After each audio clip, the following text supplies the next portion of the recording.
Този поздрав е от Али Шампиона за неговата любима съпруга Паска.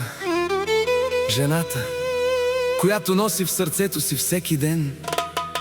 Да, понякога ревнува, но всяка нейна ревност е родена от любов. Паска, тази песен само за теб.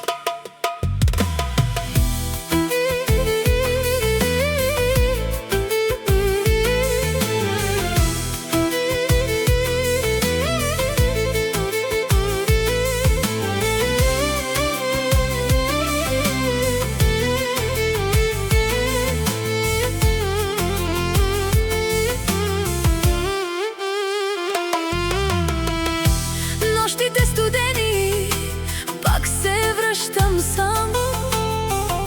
Сянката ти диша в моя малък храм. Спомените режат като стар кинжал и всяка мисъл в мене крие жал. Не мога да те забравя, колкото и да боли.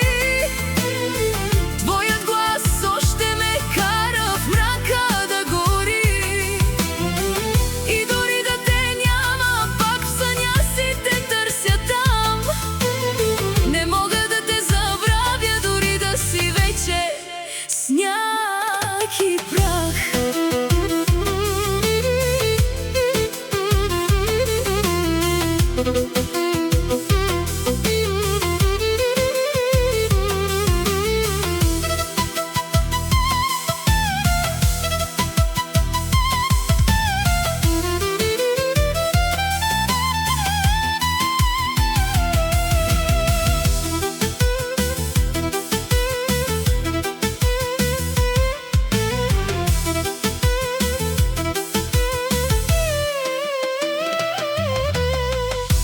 По стените твоя смях още кънти. Всяка песен твоето име звучи. Ревнуваш ме понякога, Паске, любов моя. Но знаеш, в сърцето ми си само ти. Опитах да избягам, но къде да ида, щом сърцето ми остана твоя следа. Може би живота ще прости, че обичам призрак в тишини, но без теб съм просто празна сянка.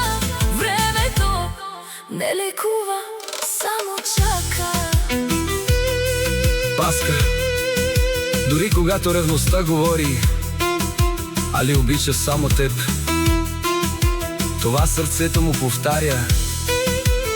И някъде, ако те видя пак, ще млъкне светът, ще спре и вятърът, ще прошепне само, но ще тръгнеш и пак ще боли.